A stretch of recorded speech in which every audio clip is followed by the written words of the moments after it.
ایران اور اسرائیل کی جنگ نے پوری دنیا کے اندر کوہرام مچا کے رکھ دیا ہے۔ لوگ یہ پیشن گوئی کر رہے ہیں کہ اب یہ ورلڈ وار 3 بھی ہے۔ بسم اللہ الرحمن الرحیم، السلام علیکم۔ امید کرتا ہوں کہ سب دوست خیریت ہوں گے۔ 13 اپریل 2024 کو ایران نے 300 سے زائد میزائل اور 170 بمپر ڈوم اسرائیل پر داغے۔ اب یہاں پر سوال ہوتا ہے کہ آخر انہوں نے حملہ کیوں کیا؟ اگر اس کو جاننا ہے تو میری اس ویڈیو کو دیکھیں۔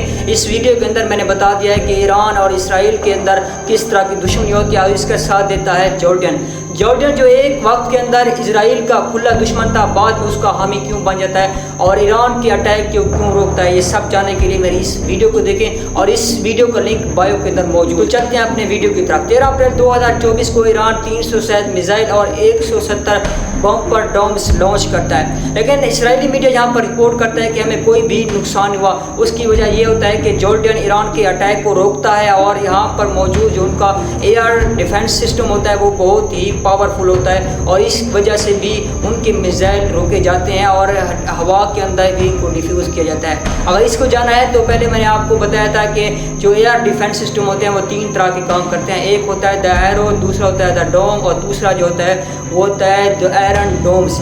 یہ one of the most powerful in the world, دنیا کے اندر یہ ایئر ڈیفنس سسٹم بہت ہی طاقتور ہوتا ہے۔ جو 19 مئی 2024 کو ابراہیم رئیسی کی شہادت، جب وہ آذربائیجان سے ڈیم کی افتتاح کر کے اپنے ملک ایران کے اندر آتے ہیں تو وہاں پر اس پر اٹیک کیا جاتا ہے۔ اٹیک کرنے والے یہاں پر ایک موساد ہوتی ہے۔ اگر موساد کو جانا ہے تو آپ کو اتنا علم ہونا چاہیے، جو موساد ہے وہ اسرائیل کی ایک خفیہ ایجنسی ہے جو کئی ملکوں کے اندر پھیلی ہوئی ہے، وہ اٹیک کرتی ہے۔ اب یہاں پر ابراہیم رئیسی کا جو ہیلی کاپٹر ہوتا ہے وہ کریش ہوتا ہے تبریز کے علاقے۔ اب تبریز جو علاقہ ہوتا ہے وہ تہران سے 400 کلومیٹر پر دور ہوتا ہے۔ اگر تہران کی بات کی ہے تو ایران کا وہ دارالحکومت ہوتا ہے۔ اب جانے واپس آتے ہیں تو آپ کو اتنا علم ہونا چاہیے، جو ابراہیم رئیسی کا ہیلی کاپٹر تھا وہ one of the most powerful Halley copter in the world, دنیا کے اندر بہت ہی فیمس ہیلی کاپٹر تھا۔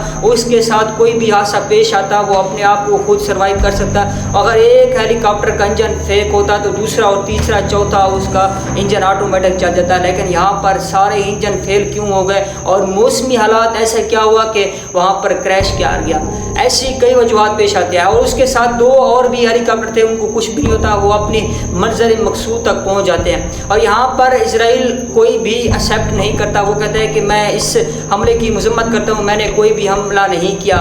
اب اس چیز کو چند دنوں کے بعد چائنا کے سیٹلائٹ سے کچھ تصویریں لانچ کی جاتی ہیں اور اس میں یہ کہا جاتا ہے جو ابراہیم رئیسی کی شہادت ہوئی ہے وہاں پر اٹیک کیا گیا، وہ کوئی بھی یہاں پر موسمی صورتحال۔ 28 جون 2024 کو ابراہیم رئیسی کی شہادت کے بعد ایران میں عام انتخابات ہوتے ہیں اور ان میں 4 لوگوں کو سرفہرست کیا جاتا ہے۔ پہلے پارٹ میں یہ ہوتا ہے کہ اگر جس کو 4% ووٹ زیادہ ملیں گے وہ ملک کا پریزیڈنٹ بنے گا، اگر جس کو نہیں ملے تو فیز 2 کا انتخاب کیا جاتا ہے یہاں اور فیز 1 کے اندر ہی آیت اللہ خمینی ملک کے وزیر اعظم بن جاتے ہیں۔ 28 جون 2024 کو اسماعیل ہنیہ وہاں پر ایران پر پہنچتے ہیں اور حلف برداری پر پہنچتے ہیں تقریر میں، لیکن تقریر سے چند ایک رات ہی پہلے وہاں پر موساد جو پہلے میں نے آپ کو بتایا تھا جو تبریز کے اندر آتی ہے، ایکٹیو ہوتی ہے تہران کے۔ اگر تہران کی بات کی ہے تو تہران ایران کا دارالحکومت بھی ہے، یہاں پر موساد ایکٹیو ہوتی ہے اور اسماعیل ہنیہ کی شہادت ہو جاتی ہے۔